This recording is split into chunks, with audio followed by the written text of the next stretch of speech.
típico do refluxo. E muitas vezes a gente não sabe se aquilo que a gente está pensando que é refluxo.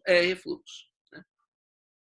Então, esses pacientes com sintomas atípicos, frequentemente não tem, como eu já falei, os sintomas típicos, não tem esofagite com frequência erosiva, ela é pouco comum, existe grande ansiedade tanto do paciente quanto dos médicos de se estabelecer um diagnóstico. Né?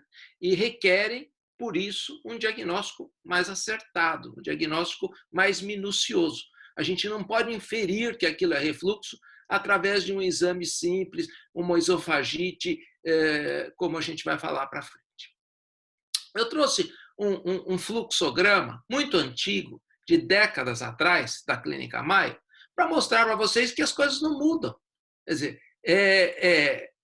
o paciente que vai para a cirurgia do refluxo é aquele que tem necessidade de tratamento clínico ou que está precisando de mais e mais medicação, jovem, que não tem boa aderência ao tratamento clínico e que quer, num determinado momento, se operar.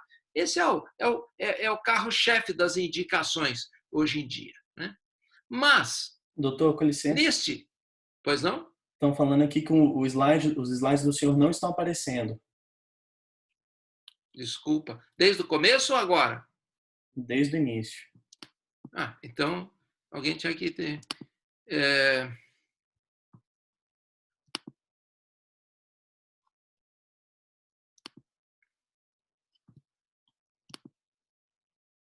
Agora foi. Agora foi? Bom, eu vou recomeçar desse slide e vou falar rapidamente. Estão vendo agora? Tá. Que aquilo que eu repeti, já falei, que 5% é por refluxo. Esses problemas vão desde a indicação até a cirurgia. Sintomas típicos ou não típicos podem ser por outras causas, que a gente vai ver para frente. E que as doenças, os sintomas atípicos, otorrinolaringológicos, pulmonares, eles podem, ou na maior parte das vezes, eles não cursam com sintomas típicos da doença.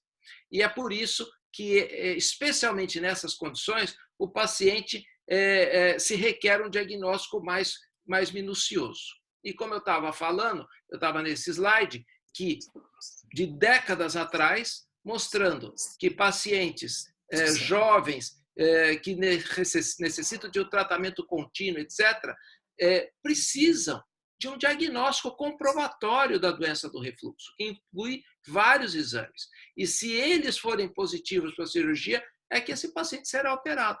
Isso parece muito óbvio, né?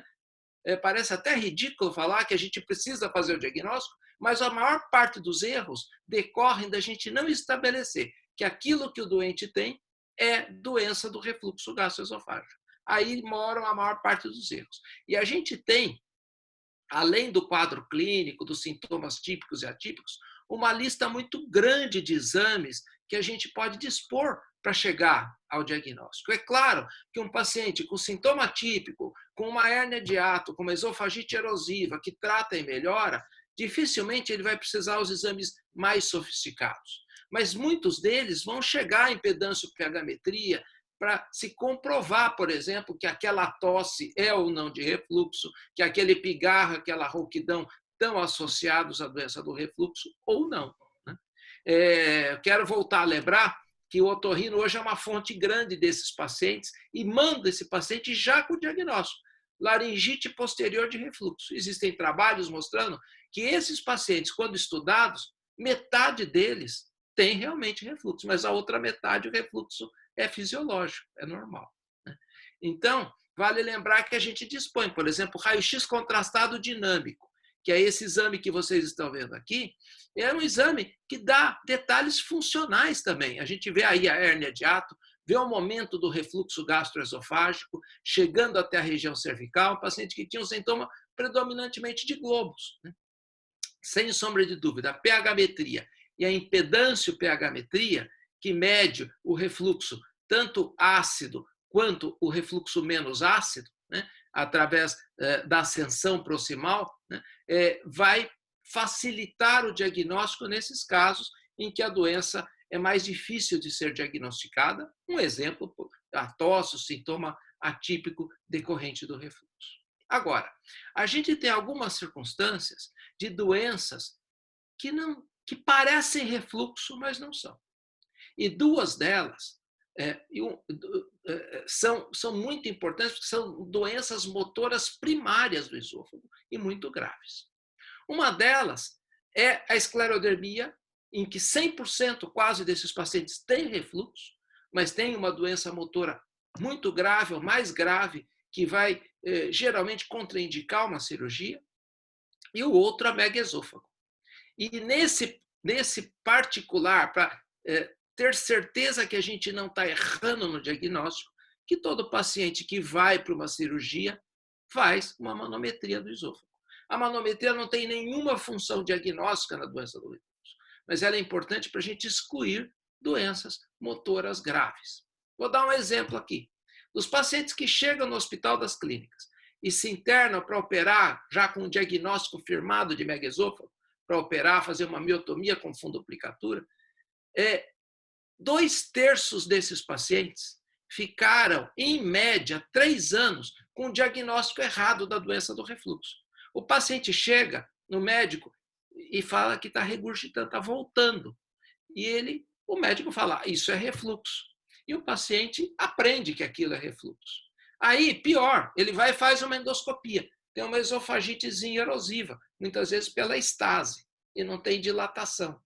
E esse paciente fica rotulado de doença do refluxo. Ele toma remédio, não melhora, aumenta o IBP, não melhora, e ele fica sendo levado anos, muitas vezes, em média 3 anos, sem diagnóstico, até um dia alguém fazer um raio-x contrastado ou uma manometria e descobrir, ou tirar a história clínica. Né? Isso tudo nasceu de um erro da história clínica desses pacientes. O paciente regurgitava, na verdade, uma regurgitação, um refluxo esôfago-esofágico pela obstrução do esôfago, e não um refluxo gastroesofágico.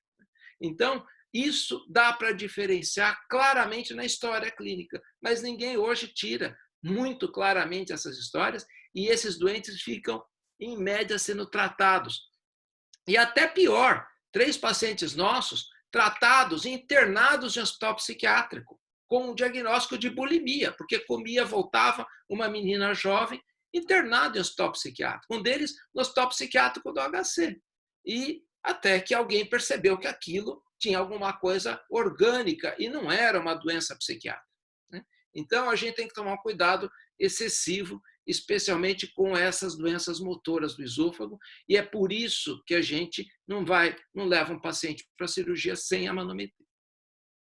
Um outro diagnóstico de esofagite, mas no caso não por refluxo, e que às vezes está associado ao refluxo, é a esofagite eosinofílica, muito frequente em homens jovens, né?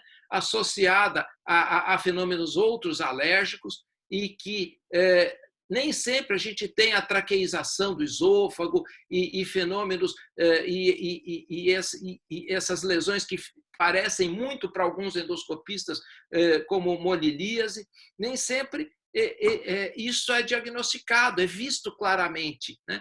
A endoscopia muitas vezes é normal e por isso muitos protocolos incluem, especialmente nos jovens, uma biópsia para a gente ter certeza que não tem uma doença eosinofílica. E depois a gente tem uma situação mais complexa, que é saber se essa eosinofilia decorre do refluxo, se ele estava sendo tratado, é uma coisa, se ele não estava sendo tratado, a gente trata e reavalia, ou se é uma doença eosinofílica, uma esofagite eosinofílica, e não o quadro principal causado pelo refluxo gastroesofágico. E o tratamento, nessas circunstâncias, ele é clínico, com várias medicações, e isso não é o nosso foco. Né? E a gente tem hoje até os locos genéticos determinantes dessa inflamação eosinofílica. Outro problema que nós vamos pular esse outro problema, que são as grandes hérnias, são um capítulo à parte. E aqui eu quero incluir as grandes hérnias, porque muitas vezes a gente tem a grande hérnia sem sintoma, né? E muitas vezes a gente não trata isso. Mas isso vai ser um capítulo que talvez a gente deixe. E, às vezes, tem refluxo, mas, às vezes, o sintoma da grande hérnia é o sintoma de encarceramento, do estômago preso no tórax. E, mais uma vez, o raio-x contrastado ajuda muito no esôfago, especialmente esse que vocês estão vendo, o raio-x contrastado dinâmico, que você vê o fluxo do contraste, você vê a obstrução, o estômago torcido, volvo gástrico, e isso nos ajuda demais no diagnóstico, especialmente nas doenças funcionais, nas doenças também orgânicas como esta, nas reoperações ele é fundamental e a gente procura fazer esse raio-x contrastado com muita frequência. Metade das cirurgias de hiatoplastia e fundoplicatura do nosso serviço hoje são de hérnias maiores que 5 centímetros, talvez pelo viés de seleção de casos que venham para os hospital das clínicas. E exames outros ajudam, como a tomografia e tudo mais. Agora, a gente tem erros também na escolha do tratamento. Hoje, a gente tem uma gama, e já tivemos maior ainda no passado, de tratamentos endoscópicos do refluxo. Vai ser um procedimentozinho simples por endoscopia, se não der certo, você opera. E esses procedimentos, como o Stretta, que hoje voltou à carga, a gente já tem vários estudos do Stretta mostrando uma inutilidade disso, e tem uma fisiopatologia das piores que a gente conhece, porque ele causa uma fibrose na transição esofágica. Já que eles ficam passando com postar coisa de bucho, eu vou postar de meu. Acho que alguém está com o áudio aberto aí. Nossa, é eu. E o que acontece no Stretta é que, muito provavelmente, o paciente melhora do sintoma porque você queima as terminações nervosas desse esôfago e o paciente para de sentir o refluxo gastroesofágico. Os resultados de todos esses procedimentos endoscópicos foram muito ruins, muito precários. Eles praticamente, quase todos eles estão abandonados. Nós fizemos protocolos no Hospital das Clínicas com todos eles, com os diferentes tipos de fundoplicatura, gatekeeper, Stretta, e todos esses protocolos, que foram protocolos multicêntricos organizados fora, foram negativos para esses tratamentos endoscópicos. Nós não indicamos, na prática, nenhum deles hoje para o tratamento do refluxo. E alguns falam, vai ser uma coisinha pequena, a gente vai lá dar uma grampeada por dentro.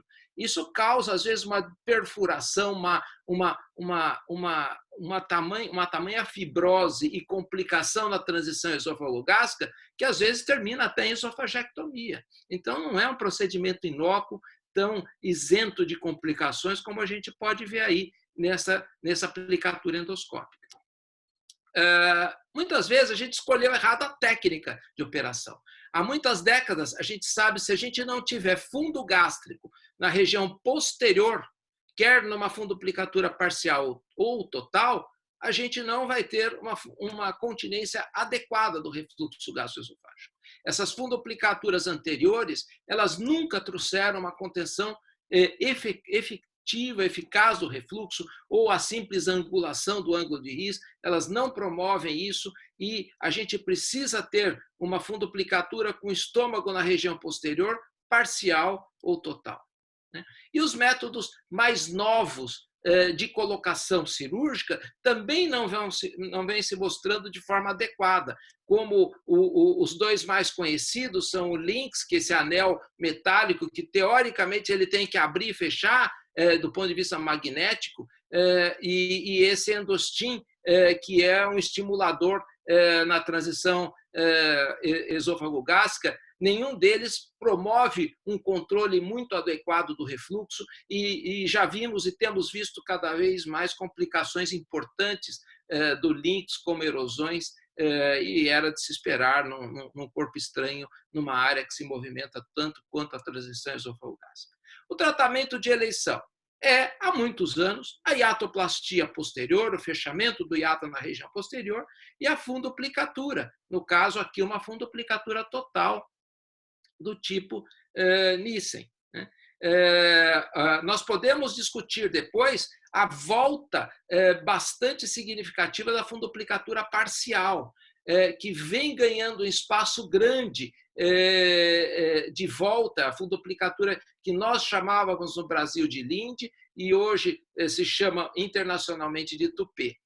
A fundoplicatura parcial ela tem hoje um grande apelo, existem estudos mostrando menor taxa de disfagia e de problemas, e, na verdade, hoje a gente faz uma fundoplicatura um pouco diferente. Aqui é uma fundoplicatura numa grande hérnia hiatal, que nós vamos mostrar a técnica da fundoplicatura total, que nós fazemos primeiro uma fundoplicatura parcial, ou seja, nós fixamos o estômago em volta do esôfago em 3 linhas de sutura. Aí está a dissecção do esôfago, nós vamos dissecar o esôfago para cima para trazermos um segmento livre de tensão de esôfago abdominal.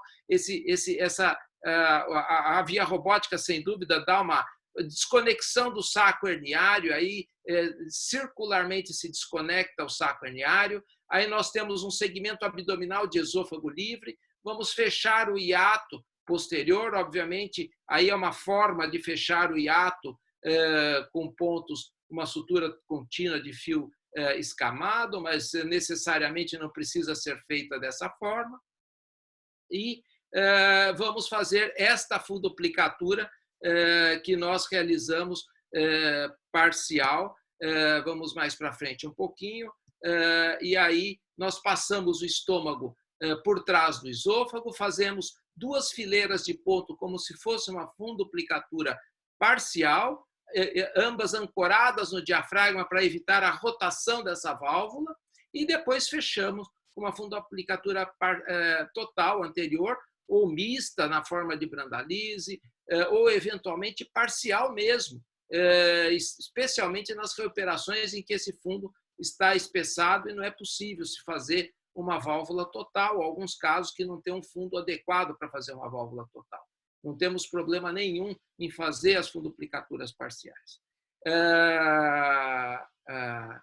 E esse estudo é muito interessante, essa compilação. São todos estudos prospectivos randomizados em cirurgia do refluxo, né?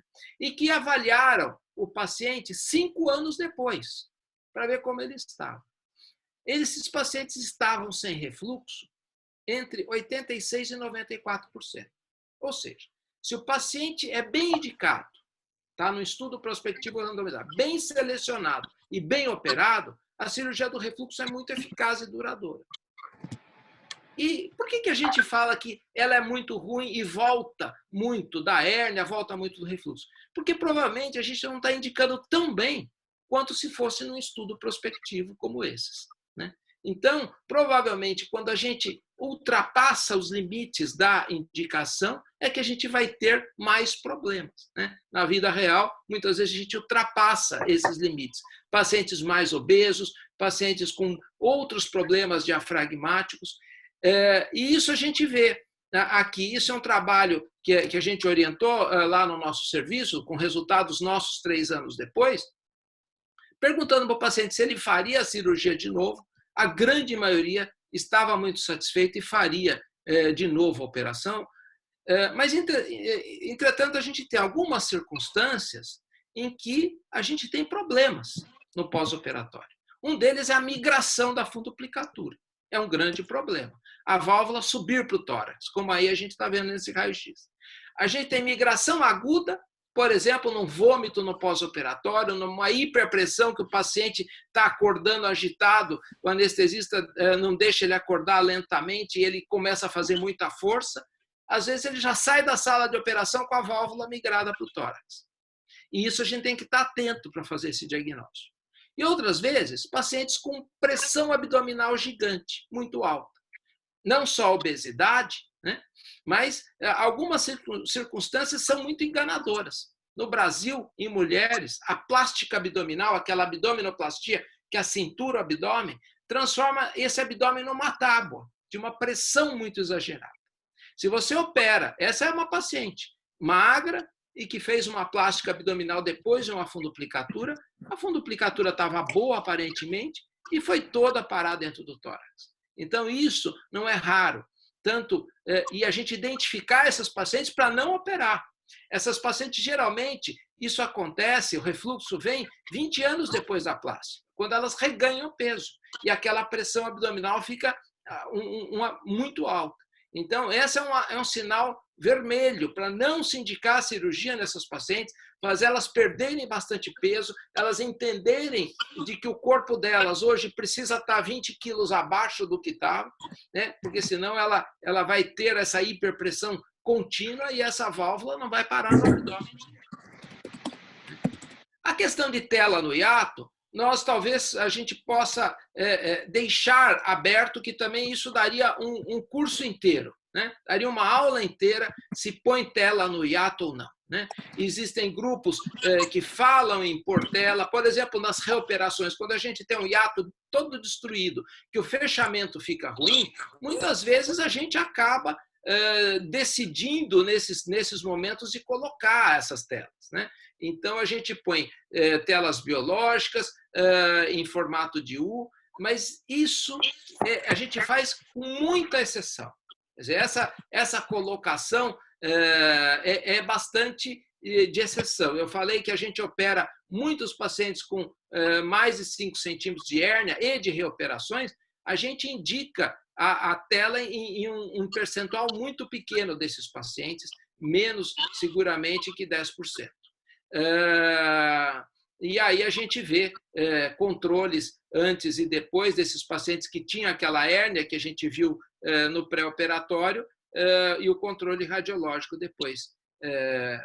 Agora, a tela pode causar problemas, né? E a gente vê problemas, às vezes, muito graves, como ela perfurar o estômago e o esôfago e causando uma estenose total do esôfago. Essa paciente sangrava continuamente e só se alimentava por sonda nasointeral. Aí, uma fibrose, o aparelho saía e estava todo fechado, o esôfago com a tela toda na parede, e isso não tem outra solução que não tirar o esôfago e toda a transição esôfago-gástrica, uma situação de extrema gravidade, né? Então, a gente usa a tela, como eu falei, mesmo em situações de grandes hérnias, um percentual bastante pequeno na nossa casuística, né? E alguns grupos recomendam sistematicamente em grandes hérnias e em reoperações, a gente prefere essa atitude de indicar de forma particularizada, dependendo da situação, do fechamento e das circunstâncias locais e sistêmicas desse paciente. Alguns fatores são associados claramente ao sucesso. Paciente que tem sintoma típico, que responde bem ao tratamento clínico. Por que esse sintoma é associado ao sucesso? Porque isso dá mais certeza que a doença é do refluxo mesmo, que o sintoma é a doença do refluxo, né? Então, todos isso daqui são evidências de que a doença realmente, esofagite, hérnia de hiato, PHMT alterada, que o que nós estamos operando é refluxo. E operar com um cirurgião que já viveu essas experiências que eu falei anteriormente e pode evitá-las, agrega no sentido de ter menos problemas e complicações. E aqueles pacientes com diagnóstico duvidoso, pacientes muito obesos, que poderiam ser indicados para uma cirurgia bariátrica, esôfago de Barrett, que a gente vai falar para frente, nos casos com displasia, que a gente tem que esperar e decidir o que está acontecendo. E casos recidivados, entretanto, sem sintomas importantes, a gente evita a cirurgia nesse momento. A esclerodermia é um sinal vermelho. Nós não operamos os pacientes com esclerodermia em relação a esses pacientes. A gente trata clinicamente. É muito raro, muito raro. A gente tem um número muito pequeno de casos em que a gente levou para um tipo de operação. Um deles foi um bypass com uma gastrostomia para o paciente se alimentar e poder ser nutrido. Um outro, em excepcionais condições, com o esôfago completamente destruído, foi para uma esofagectomia, que agrega muita morbidade. Então, a regra é tratar clinicamente a exaustão, tanto a esclerodermia, com drogas biológicas, etc., quanto a doença do refluxo, que vem associada em 100%, né? E o tratamento é clínico. Obviamente, a gente tem algumas circunstâncias muito peculiares. Isso a gente primeiro descreveu, a primeira descrição mundial foi no nosso serviço, juntamente com o serviço de traqueia do INCOR, do Dr. Paulo Cardoso, a associação da estenose refratária, quando o paciente já vem com uma estenose de traqueia e ela não melhora, ser por doença do refluxo, o tratamento cirúrgico do refluxo muitas vezes melhora essa estenose ou permite uma correção definitiva. Assim como no transplante pulmonar. Paciente transplantado de pulmão que começa a fazer bronquiolite obliterante, isso é uma disfunção crônica do enxerto, geralmente isso decorre de refluxo e precisa operar esses doentes. A fundoplicatura migrada, a gente já conversou, geralmente a gente tentar prevenir esses pacientes de pressão intraabdominal, obviamente prevenir o vômito no pós-operatório ajuda muito, e aí a gente tem um capítulo à parte que é a disfagia depois da operação. Quer dizer, o paciente operou, saiu com disfagia. A gente tenta não deixar o paciente ir embora. Esse é um exemplo, um paciente operado por via robótica, aí eu pedi para assistir o filme, já era uma reoperação, na verdade ele se queixava de regurgitação, o colega foi lá e fez 2 pontos no hiato com um prolene grosso, cercando o hiato, e aumentou a fundoplicatura que esse paciente tinha. E esse paciente saiu dessa reoperação, isso é o vídeo da reoperação desse paciente, afágico. Né? E o que acontece? Acontece que muitas vezes não é às vezes o hiato, às vezes é a fundoplicatura rodada, torcida, feita na outra operação. Então a gente tem que esclarecer isso e usar uma sonda calibradora, a gente usa a sonda de Fouché durante a operação, pode ajudar a prevenir um pouquinho, mas nem sempre elimina essa possibilidade de acontecer alguma coisa parecida com isso. Né? Um paciente no pós-operatório de uma cirurgia do refluxo, ele tem uma imagem que parece um megaesôfago. O esôfago não esvazia. Né? É um esôfago de luta acima do diafragma. Né? Isso poderia configurar um hiato apertado ou um paciente que tinha um megaesôfago e que a gente não fez o diagnóstico, que foi lá e fez uma válvula. Né?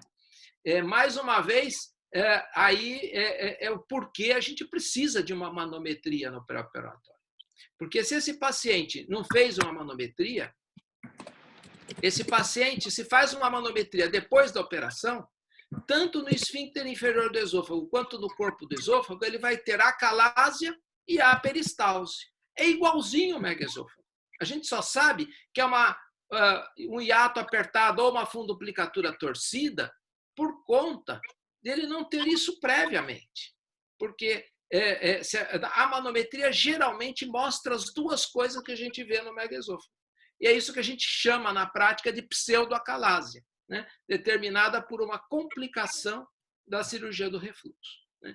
E como tudo é igual, por isso que a manometria antes é fundamental e por isso que esses pacientes com disfagia importante não podem sair do hospital. Tem que fazer um raio-x contrastado, tem que reoperar, solta, refaz a fundoplicatura, faz uma parcial em melhores condições. Mas esse paciente não deve sair do hospital. E eu queria, então, terminar essa primeira parte falando que estabelecer um diagnóstico correto é fundamental, né? Excluir essas doenças ocultas, esclerodermia, megaesôfago, esofagite eosinofílica, é muito importante. O tratamento endoscópico não é eficaz, não é seguro. Pacientes jovens que necessitam tratamento clínico contínuo, etc., são bons candidatos, e principalmente esôfago de Barre, são bons candidatos ao tratamento cirúrgico, nós vamos ver para frente por quê. Né? E o tratamento cirúrgico é hiatoplastia com fundoplicatura, quer total, quer parcial, hoje ela é cada vez mais usada, e a experiência em cirurgia videolaparoscópica é muito necessária, especialmente quando a gente pensa em reoperar esses pacientes. Lembrando que o raio-x contrastado no pós-operatório ele é de grande utilidade. Se a gente tem alguma dúvida, o paciente não sai de lá sem o raio-x. Eu acho que era isso que eu queria falar dessa primeira parte. Se vocês quiserem conversar, se vamos para o Barrett, o que vocês preferem, Nicolau e Aloysio? Acho que é melhor ir para o Barrett e as perguntas depois. A pergunta leva mais tempo, né? Então, Tá me ouvindo agora? Estamos ouvindo lá. Agora sim, eu liguei pelo celular. Só vou, antes da gente passar para o bairro, te passar algumas informações do certificado, que a gente vai liberar o link no final e que a gente vai comparar os dados com o Zoom, né? Então, vai ser aqueles que permaneceram por mais de 90% da reunião. A gente vai fazer um sorteio no final desta aula na live no Instagram. Então, é só postar um stories assistindo, marcando o cbc.sc e lacage_UFSC. E a gente estava desativado o chat para não ficar atrapalhando, porque muitos reclamaram na última aula que ficava atrapalhando no celular. Agora a gente vai liberar novamente, daí vocês vão largando as perguntas ali, que depois quem não quiser ligar a câmera, claro que a gente, na hora dos casos clínicos, a gente vai lendo. É isso. Então pode falar, esôfago de Barrett. A tela está compartilhada? Tá. Está compartilhada. Tá bom. Então, eu vou dar um breve, muito sucinto do que é Barrett, né? Porque muitas vezes vem no consultório aquele paciente desesperado que ele tem isso daqui, ó. E fizeram uma biópsia aqui, bem na transição, aqui estão as pregas gástricas, bem na transição esofogástrica, e deu metaplasia intestinal.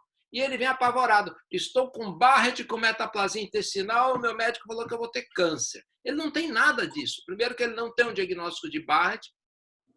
Segundo que metaplasia intestinal tem em mais ou menos 1/4 da população adulta que faz endoscopia, se você biopsiar a cárdia. Então, não é bem assim, né? Barrett é um diagnóstico endoscópico, você precisa ver esse epitélio alaranjado salmão acima das pregas gástricas, que é onde termina o estômago, às vezes tem uma hérnia de hiato, então essas pregas elas estão acima do pinçamento diafragmático, e quanto de extensão tem circularmente, que é o C4, por exemplo, e quanto que é a maior prega, a maior extensão desse revestimento, que é os 7 centímetros. Então, essa classificação de praga ajuda muito. Se o endoscopista falasse, isso é um Barrett C4M7, a gente já sabia que ele é circular em 4 centímetros e tem 7 centímetros a maior extensão.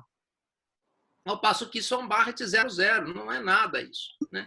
E não é esôfago de Barrett. Então, a gente precisa claramente saber que o diagnóstico é endoscópico e anatomopatológico. E nem sempre temos as células caliciformes, temos a metaplasia intestinal. Muitas vezes a gente tem metaplasia gástrica e que depois, com o tempo, ela vai aparecendo a metaplasia intestinal. Então, eu fiz aqui algumas das perguntas mais frequentes associadas ao tratamento cirúrgico. Como se comporta o paciente do Barrett? Por que a gente opera esses pacientes?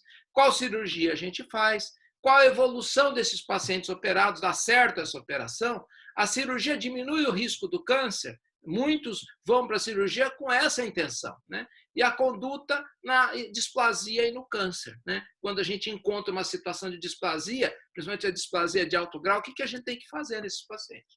Por que e quando a gente indica a cirurgia no Barrett, né? Isso aqui é um texto do Spechler, que é um grande formador de opinião americano, né? Que ele fala esôfago de Barrett, a perspectiva americana. E se você olha o resumo do texto, ele só fala em câncer o tempo todo. Isso é uma perspectiva completamente, ao nosso ver, equivocada. Por quê? Barrett não é câncer, né? E, à medida que a gente aumenta a população, a amostra desses pacientes, menor é o risco detectado de câncer, que gira em torno de 0,1%. Então, esse risco de câncer e só tratar o Barrett como câncer é muito equivocado para 99% desses pacientes. E por que o Barrett é tão importante assim para a gente? Por quê? Os pacientes com esôfago de Barrett, quando comparados aos refluidores sem esôfago de Barrett, têm formas mais graves de refluxo ácido e, principalmente, de refluxo não ácido ou bílio pancreático. Aqui, medindo-se, fazendo bilimetria do esôfago, com um aparelho que, na prática clínica, a gente não usa mais tanto, que é o Bilitec. Então, são refluidores ácido e biliar maiores que os refluidores normais. Então, é um refluidor classicamente mais grave. Isso é o paciente portador de esôfago de Barrett. E que quando a gente trata clinicamente, o que a gente faz, quando a gente examina esses pacientes com impedância e pegametria, a gente vê que a gente inverte o tipo de refluxo. O refluxo passa de predominantemente ácido para um refluxo predominantemente menos ácido ou fracamente ácido. Então, é assim que se comporta o tratamento nos pacientes com Barrett. Esse estudo chama-se PROGERD, é um estudo muito interessante, porque os clínicos adoram estudos, mas esse é o primeiro estudo na literatura de 2011 que faz um segmento de longo prazo dos pacientes tratados clinicamente. E mostra o quê? Que a grande maioria dos pacientes, mais de quase 3.000 seguidos por 5 anos, ficaram muito bem com o tratamento clínico. Entretanto, a gente tem um percentual desses pacientes que tinham esofagite não erosiva, desenvolveram Barrett, que vai de 5% até 20% de pacientes com esofagites de diversos graus que evoluíram para o esôfago de Barrett, silenciosamente. Se a gente estuda sintoma, se o paciente tinha sintoma ou não, a gente não diferencia. Essa progressão é silenciosa. Ele está controlado do sintoma, mas ele progride a doença no epitélio para o Barrett. E é por isso que a gente não tem que ter afobação para operar a doença do refluxo. A gente tem que ver quais são esses casos que estão evoluindo mal ao longo do tratamento clínico, identificá-los, tanto do ponto de vista de sintoma, quanto esses que silenciosamente vão evoluindo para uma doença mais grave, que é o esôfago de Barrett. Então, a gente não fala quando a gente opera o Barrett, quando a gente mais fala quando a gente não opera o esôfago de Barrett. Quando? Pacientes idosos, é claro, paciente idoso que está tratando clinicamente bem, você pode tranquilamente deixá-lo assim. Obesos com comorbidades, com doenças motoras como esclerodermia, que causa refluxo grave, às vezes com Barrett, claro que a gente não vai operar. E quando o paciente tem alguma suspeita no epitélio, aquelas displasias que eu falei, a gente não vai sair operando o refluxo dele. A gente vai esclarecer o que é isso ao longo do tempo. Por exemplo, tratando clinicamente para tirar a inflamação, fazendo rebiópsias a cada 2 ou 3 meses, até ter certeza que aquilo ou era inflamação ou era câncer. Se era câncer, a gente vai tratar. Se era inflamação, aí sim, para frente, a gente pode levar ao tratamento cirúrgico. É claro que idosos e comorbidades mais graves são contraindicações porque aumenta a morbidade dessa operação. No obeso, a possibilidade de fazer uma cirurgia que contemple a obesidade e o tratamento do refluxo, como, por exemplo, o bypass tem sido a tônica, lembrando que o risco de câncer na região da cárdia e do esôfago distal aumenta de uma forma muito intensa com sobrepeso, né? Como aqui a gente vê. E o próprio câncer no esôfago de Barrett aumenta o risco com o sobrepeso. Então, o sobrepeso, tanto para o câncer da junção esofagástrica, associado ou não ao Barrett, ele é um fator de risco adicional importante e é nesses doentes que a gente tem que estar atento, examinar a cárdia, né? De uma forma clara antes de fazer uma operação, por exemplo, para corrigir a obesidade. E diferenciar, e a gente tem uma gama enorme de recursos endoscópicos que vão até mesmo fazer uma mucosectomia ou uma dissecção submucosa naquela área para saber, com intenção diagnóstica, para saber se aquilo é displasia, se aquilo é inflamação ou se aquilo é um câncer. O que a gente vai fazer ali, né? Então, aí tem os recursos, a cromoscopia óptica, o NBI, corantes vários que a gente pode usar, magnificação de imagem, até mesmo tirar um pedaço, né? Ou fazer a microendoscopia confocal. A gente tem essas situações que são recursos técnicos para melhorar esse diagnóstico sobre o epitélio de Barrett. E o que a gente vai fazer? A gente vai fazer aquilo que a gente mostrou. Funduplicatura com hiatoplastia. Não vou repetir o filme. E qual a evolução? Por que esses doentes, como evoluem esses doentes? A gente já mostrou esse diapositivo na doença do refluxo, né? Fariam a cirurgia de novo 93% dos pacientes ou 90% dos pacientes, né? E qual foi o fator mais associado a bons resultados da operação? Satisfação do paciente. Esôfago de Barrett. Por quê? Porque ele era um refluidor, na média, mais forte que os outros refluidores, né? Então, esse trabalho do nosso grupo, que o Dr. Sérgio segue esses casos todos no nosso ambulatório, aí estão todos os membros do grupo, né? Mostra alguns dados interessantes desses resultados, né? A gente mostra, hoje a gente tem uma casuística maior já, em mais de 600 pacientes, mas que a gente não sai operando todo mundo. Metade praticamente está sob controle clínico e sob segmento clínico. E vocês veem a média de segmento, tanto do tratamento cirúrgico nosso quanto do tratamento clínico, é bastante elevada. Ou seja, eles são bem acompanhados no ambulatório do Dr. Sérgio e de todos os colegas que estão lá, né? E esse Barrett, um terço deles ele é bastante longo, né? E a grande maioria tem hérnia de hiato associada e um pequeno percentual, 8%, tem estenose associada ao Barrett. E o que a gente encontra? As alterações que levam a mais refluxo, como a hipotonia severa, a hérnia de hiato, que eu já falei, e distúrbios motores decorrentes do refluxo são mais frequentes. Ou seja, é um doente que tem mais refluxo, porque tem mais alterações estruturais, anatômicas, como a hérnia de hiato, funcionais, como a hipotonia do esfíncter, levando até a distúrbios motores decorrentes de uma inflamação mais forte no esôfago, né? E aqui estão os resultados, né? O tratamento com a funduplicatura total foi significativamente melhor que a parcial e que o tratamento clínico nesses pacientes ao longo dos anos, né? A gente não muda muito isto quando a gente compara se o Barrett é longo ou se o Barrett é curto. O sucesso foi igualmente bom, em torno de 85% dos pacientes. Se a gente lembrar daquele slide que os resultados do tratamento cirúrgico do refluxo vão de 86% a 94%, ele está bem dentro. Então, não é uma verdade falar que o esôfago de Barrett recidiva muito mais que a doença do refluxo comum. Os índices nossos são iguais à cirurgia do refluxo, especialmente para a funduplicatura total, né? E a regressão do epitélio, ela nem sempre ocorre de uma forma adequada e, quando ocorre, ela é muito pequena, né?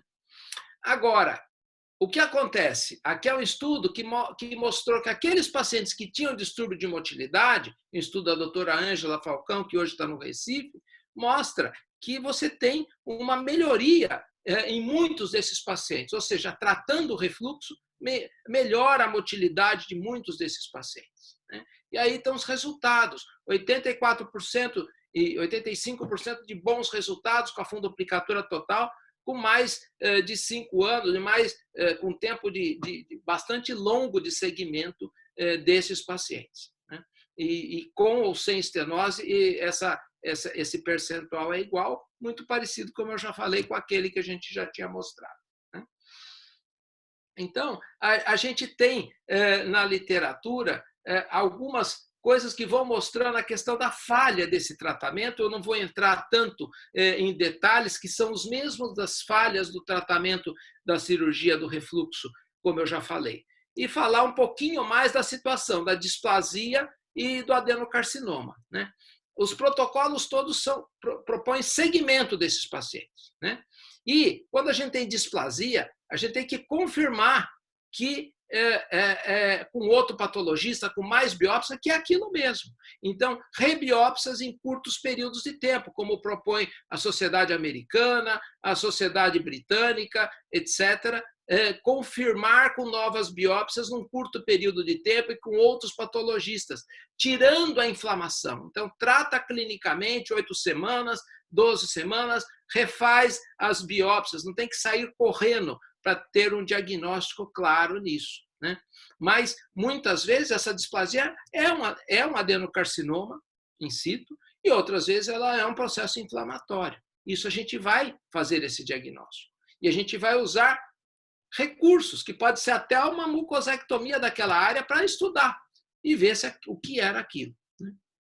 Então, tem técnicas hoje de ablação desse epitélio. A gente é um pouco contra esta ablação, porque muitas vezes o que a gente faz é destruir esse epitélio sem saber se aquilo era um câncer ou não, que devesse ser tratado melhor, né? E às vezes isso acontece, né? Hoje em dia, essa ablação com radiofrequência tem sido a mais utilizada, ela é cara, ela tem indicação mais precisa nessas displasias setorizadas. Entretanto, se as displasias são muito extensas ou num Barrett muito extenso, como frequentemente são, elas podem causar estenoses que são de dificílimo tratamento, requerem múltiplas dilatações. Então, nós não vemos isso com um olho assim tão bom quanto os americanos veem, especialmente usando isso larga mão. A gente tem que saber dessa cascata de eventos da displasia ao câncer. Eu não vou entrar nesses estudos que a gente fez ao longo do tempo, mostrando que nem sempre essa cascata é correta. A gente pode ter o câncer originário na metaplasia gástrica e não na metaplasia intestinal. Então, nem sempre essa cascata ela é clara. E os ácidos biliares são muito importantes nessa origem, tanto do esôfago de Barrett quanto do câncer. Mais um bom motivo para a gente trocar o tratamento clínico por fundoplicatura, especialmente em jovens que vão ter esse refluxo durante muito tempo. A grande pergunta sempre foi, e aí, se fizer a válvula antirrefluxo, há melhoria no risco de câncer? Isso nunca foi provado de uma forma muito evidente. É claro, se você tem um paciente que tem décadas de Barrett, é como se ele tivesse décadas, como se ele fosse um fumante, né, que fumou 30 anos. No dia que você interrompe o tabagismo dele, ele não parou de ter risco. Ele vai continuar tendo risco, né? Então, provavelmente, se a gente operar um paciente jovem, seria aquele que parou de fumar bem precocemente. Esse talvez a gente consiga diminuir.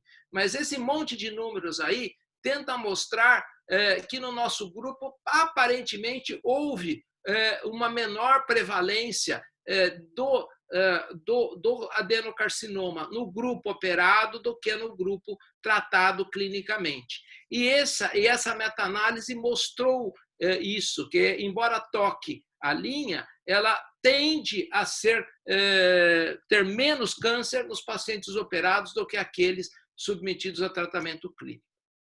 E a questão da displasia, como fala o Dr. Caio Takubo, que o melhor livro de anatomia do esôfago é do professor Caio Takubo, de Tóquio, que hoje é um monge budista, está aposentado. Ele recomenda que esse termo câncer, adenocarcinoma bem diferenciado, seja utilizado no lugar da displasia de alto grau. E esses pacientes no Japão, eles são tratados como um câncer, né? Não fica se olhando, se queimando esse epitélio. E depende do grau de profundidade. Se essa lesão não invade a mucosa, ou só está restrita à mucosa, faz um tratamento endoscópico, que geralmente é uma dissecção submucosa endoscópica, que aqui está. Tratamento endoscópico para o T1A. E se ele invade a submucosa, aí é cirurgia de tirar o esôfago, né? Então, isso são as modalidades de tratamento endoscópico, nesses Barretts com displasias ou adenocarcinoma in situ, né? Lembrando que nesses pacientes, muitas vezes a gente tem um outro tumor numa outra área desse Barrett. Lembrar que esse Barrett, algumas vezes, é um field cancerization. Todo ele está predisposto ao câncer, né? Então, eu acho que eu vou terminar aqui aqui modalidades de esofagectomia, que a gente já falou na semana passada, não vamos continuar. Eu queria terminar falando que a fundoplicatura total com hiatoplastia é um bom controle do refluxo nos portadores de esôfago de Barrett e talvez ajude um pouquinho nessa evolução a longo prazo da displasia e câncer. Não operar pacientes mais graves, comorbidades, esclerodermia, idosos, nos obesos fazer o bypass, na displasia rever várias vezes várias endoscopias até ter um diagnóstico correto daquilo depois de um tratamento clínico. Se a gente acha que aquilo é câncer, ou tira, faz uma dissecção submucosa endoscópica, se ele está restrito à mucosa, ou a gente pode precisar tirar o esôfago desses pacientes. Eu acho que era isso, e manter o segmento em todos esses pacientes. Esse segmento deve ser feito na medida da necessidade. Ele está cada vez mais se alargando na literatura, né? Nos Estados Unidos, sem displasia, eles recomendam a cada 3 anos. No nosso grupo, a gente faz endoscopia pelo menos a cada 2 anos desses pacientes. É isso. Muito obrigado, professor Salum. Então, antes de nós começarmos nos casos, eu gostaria de que o doutor Aloysio, o doutor Joel, o doutor Castellani, o doutor Joy, façam alguns comentários, alguma pergunta, porque se a gente apresentar os casos, vai dirigir um pouquinho. Eu gostaria desses cirurgiões aí, o doutor Tiago Onze também, podiam fazer algum comentário, alguma pergunta. Doutora Aloysio podia começar.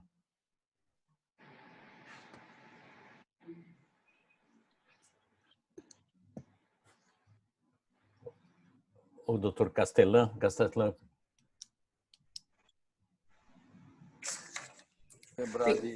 Tem que lembrar de ligar o microfone, né? O Aloysio estava fechado.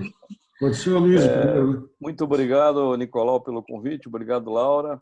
Obrigado, Rubens, por participar mais uma vez conosco aqui do evento. Coloquei aqui de fundo de tela a nossa logo aqui do Cirurgia Santa Catarina, prestigiando os colegas todos que participam aí. Lembrando que aqui no estado nós somos todos um só, né? CBC, CBCD, bariátrica, Sobracil, agora também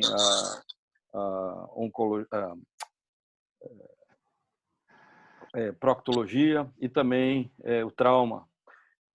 Dessa forma já organizamos os eventos lá em Joaçaba, em Criciúma, e está sendo uma parceria muito legal com o pessoal das ligas. Então vamos continuar nesse caminho aí, e vamos convidar o Rubens para vir a Santa Catarina novamente. Ele gostou muito da cozinha lá perto de Joaçaba. Comeu muito bem lá, né, Rubens? Então, assim... bem sempre aí. Uma coisa que eu achei interessante, Rubens, é melhor assistir a sua aula aqui do que no congresso. Eu não sei se porque no congresso a gente está com uma porção de preocupações e está meio distraído. Aqui é interessante como esse sistema de aula a gente consegue aprender coisas que a gente achou que